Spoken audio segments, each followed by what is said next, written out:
ABC Listen. Podcasts, radio, news, music and more.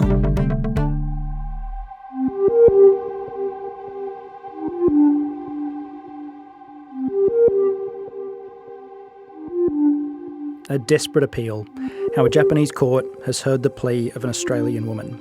I'm Stephen Stockwell. Welcome to the case of the romance scam. Since her arrest in early January 2023, Donna Nelson and her family have been living a nightmare. 2 kilograms of methamphetamine were found in the lining of a suitcase that she took to Japan. Her family has always maintained she was conned into travelling into Asia by a man met online 2 years prior. The innocent victim of a love scammer. It just seems like a bad dream.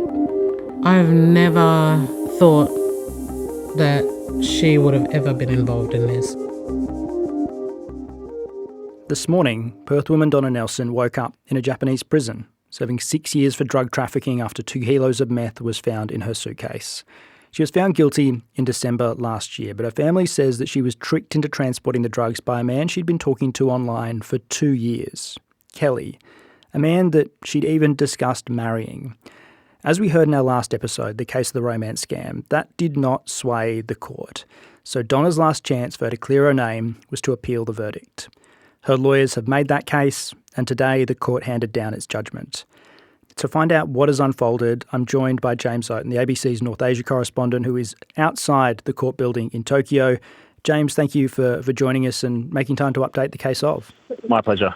Now, before we get into what's happened today, can you quickly remind us what Donna Nelson's lawyers were asking for here? Did they want a shorter sentence, her conviction quashed? What were they looking for? They wanted the conviction quashed. There are a few options that can happen with an appeal. Certainly, like any appeal, you can have the sentence increased or decreased, but these were not considered realistic options for this particular appeal. We know the prosecution, for instance, didn't ask for a longer jail sentence. That was never really on the cards, and certainly Donna's lawyers did not expect the sentence to be decreased.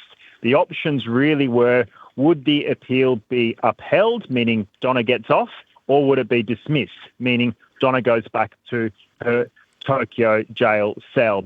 The third option, which was possible, is that it gets sent back for trial. So those were the options. Yeah, and I mean, this has been a several-year-long process, right? Donna Nelson was arrested at the start of 2023. She says she was a victim of a romance scam, and despite that, she was still convicted of drug trafficking of December that year. What unfolded in the appeal court today?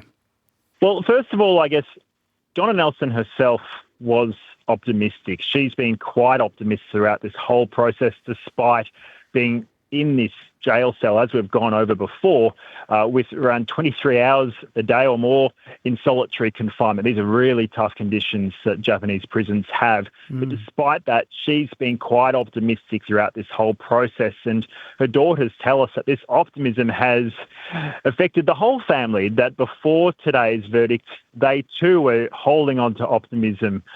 When Donna Nelson first walked in, she's mouthed, "I love you," to her daughters. And then quickly the emotions came to the surface. She was asked to stand in front of the judge, introduce herself. Her voice was quivering as she did that. And then the judge pretty quickly after announced that the appeal case had been dismissed. They then go through the reasons of why this case has been dismissed. And essentially what it has done is upheld all the same arguments that the first judge in the first trial had concluded, saying that this was a very strange request, that the request was, quote, unnatural, and ultimately she did have the opportunity to consider and reconsider the request to bring the bag. Just a month prior, she'd expressed concern to Kelly about moving bags around.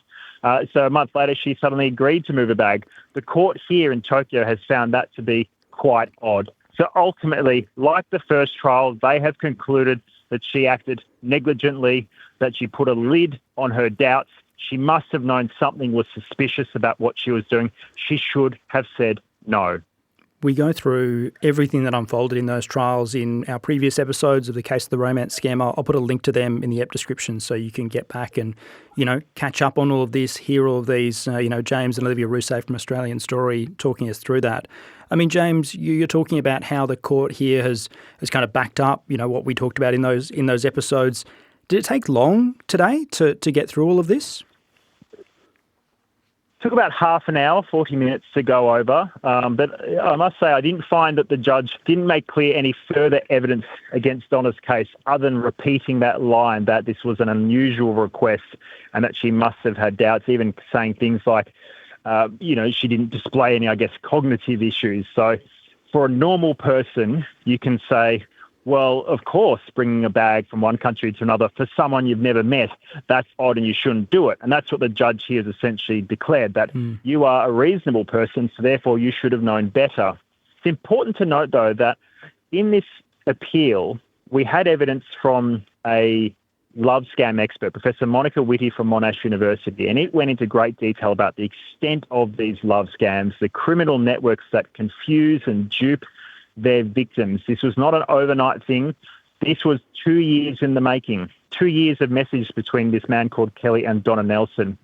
This expert testimony argued that Donna Nelson could not have known that she was trafficking drugs, and argued that there are many Donna Nelsons. This is not a one-off thing.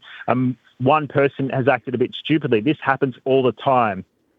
But that evidence was not accepted by the court, and there needs to be reasons why new evidence is accepted. And you really have to prove that it was unavoidable to not use it in the first case, and you could only use it in the appeal. And that's a hard ask to make when we're dealing with an expert. This is not some new evidence that was uncovered somewhere. This is an expert, and they've decided not to use such testimony in the first trial, but they have tried it in the appeal, and it's been unsuccessful. So once we knew that experts' evidence had been dismissed, the chance of Donna succeeding dropped quite drastically. Donna Nelson, in the courtroom today, as this was handed down, how did she react?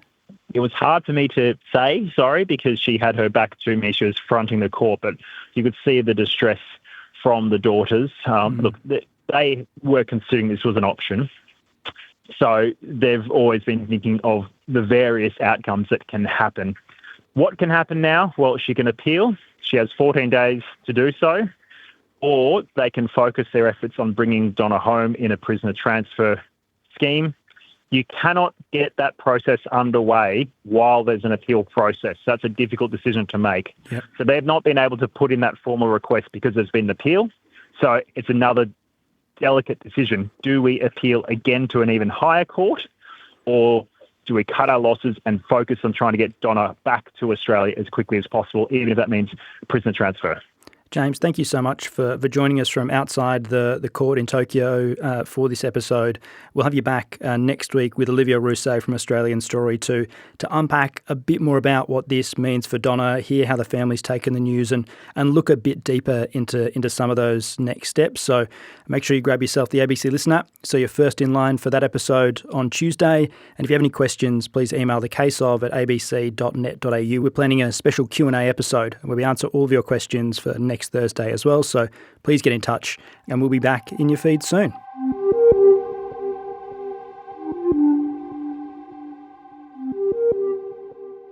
The Case of the Romance Scam is produced by ABC Audio Studios and ABC News. This episode was reported by James Oaten and presented by me, Stephen Stockwell. Our executive producer is Claire Rawlinson. Supervising producer for this episode is Tamar Cranswick. This episode was produced on the land of the Wurundjeri people.